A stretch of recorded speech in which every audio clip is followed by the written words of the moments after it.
Hey guys, I hope you're all doing very well. Welcome back to another video. And today I'm going to be talking about 28 Years Later. So this is the third installment of the 28 Days franchise, following 28 Days Later and 28 Weeks Later. Now 28 Days Later is actually one of my favorite films of all time.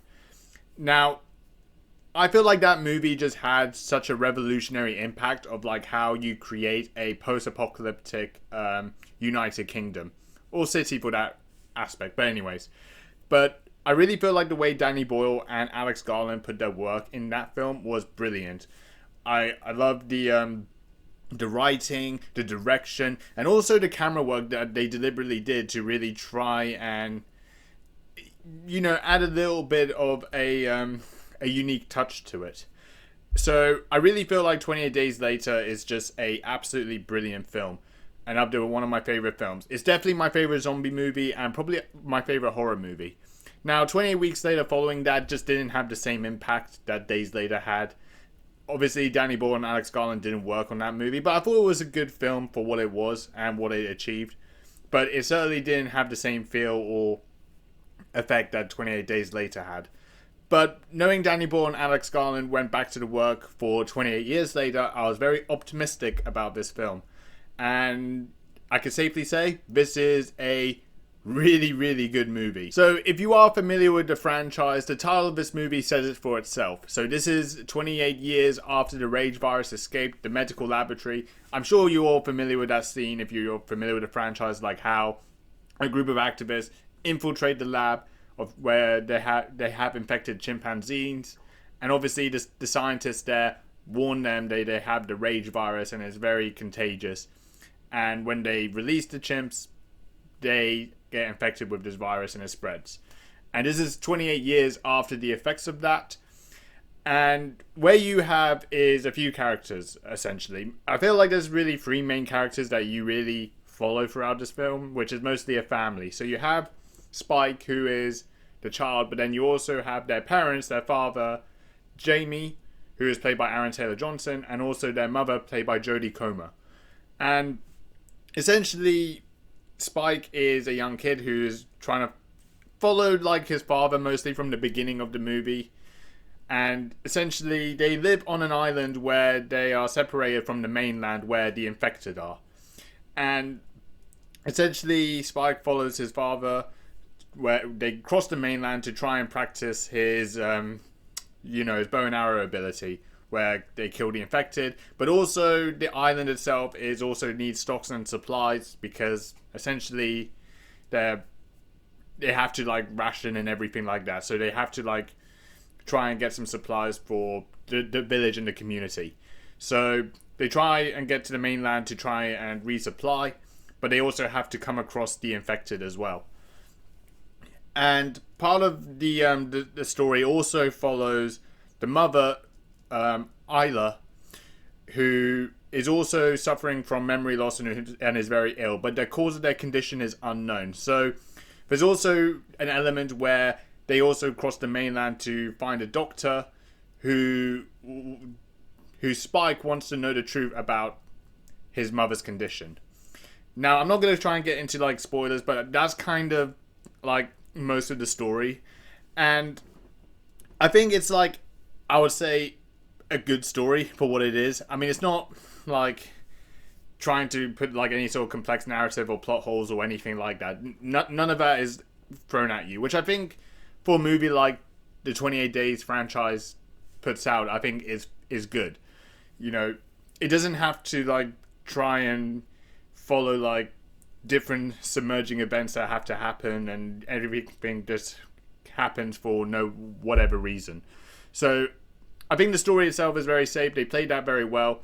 But I think what really stands out is just really just the direction and the writing, like how the movie like paces itself out. Like none of this movie I feel is so much just purely based on jump scares at all. Like there's only like very few that you would probably look as a jump scare where tension doesn't really build up, but where you expect something to be safe and then something happens, then that's effects they're having, where infected will jump out of nowhere, or you would hear like screeching animal noises that sound like infected.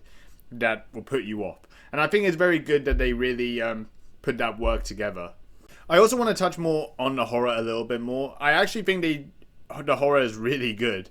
Obviously, like I mentioned earlier, it's not purely reliant on jump scares, but there is a lot of shock horror. So there's a lot of infected in this movie that are trying to present themselves in a more shocking way than you would think. They're all naked, they run around, and it's meant to really sort of gross the audience in that sense. And I think the whole design around that is just really good. But there's like one of the infectors that really stands out. It's like this sort of big infected like brute. I don't know if it had like a name or anything related, but this like particular infected is like a very big one where he will literally just like grab your neck and just like rip the head off with, you know, parts of the spine being visual. Like he actually like decapitates like the head, and it's just like the way that they like put that visually is just impressive. They use like really sort of like one shot stills of like how these killings happen. Like sometimes you would see like a bow and arrow where they will literally just put a still shot of like where the bow and arrow pierces like the infected body. It's brilliant. Like I really do like the whole the direction and the camera settings. It's very unique. It kind of does take the inspiration of 28 Days Later, which I think they do like use part of like the, you know, the wonky sort of cameras. Like if the infected is like, you know, completely like eating a human, for example, and infecting them, and you see like sometimes a vomit as well. It's not like crystal sharp of it. Like they kind of just sort of play around with that camera footage a little bit, and it's just really, really impressive like how they get that all together. So I really think that the gore, the shock horror, the way they use the camera in a unique sort of way, I think works this movie just perfectly, and it kind of just takes you back to when you remember watching 28 Days Later. Now, I think the big question would be, is this movie, in my opinion, better than 28 Days Later? Now, I think, in my opinion, no. Just ever so slightly. I do really love 28 Years Later. I think it's really good. I do feel like if 28 Days Later didn't exist, this movie would be like up there with one of my favorite films. Favorite film's a bit pushing it, but probably one of my favorite horror movies / zombie movies. But I think that the fact that 28 Days Later came out and the impact that movie had and how revolutionary it was, I just feel like that film just has a lot of meaning to me watching it. So I just don't, unfortunately, put this movie up there with Days Later, just ever so slightly. But I do really think that 28 Years Later is a very, very good film. And I do feel like watching this movie, you could really tell when Danny Boyle and Alex Garland put their work in it, that they really did try to create the reminiscence of that feel with that film and the inspiration from it. So I really just think that this movie is a brilliant film. And if you like horror movies, zombie movies, I would definitely recommend watching it. But yeah, that's pretty much it for my review of 28 Years Later. If you have watched this movie, do feel free to let your thoughts in the comments know what you think about the movie. I hope you guys enjoyed the video. If you haven't already, please like, comment, subscribe, dislike if you want to dislike. Thank you for watching, and yeah, that's about it. See you later.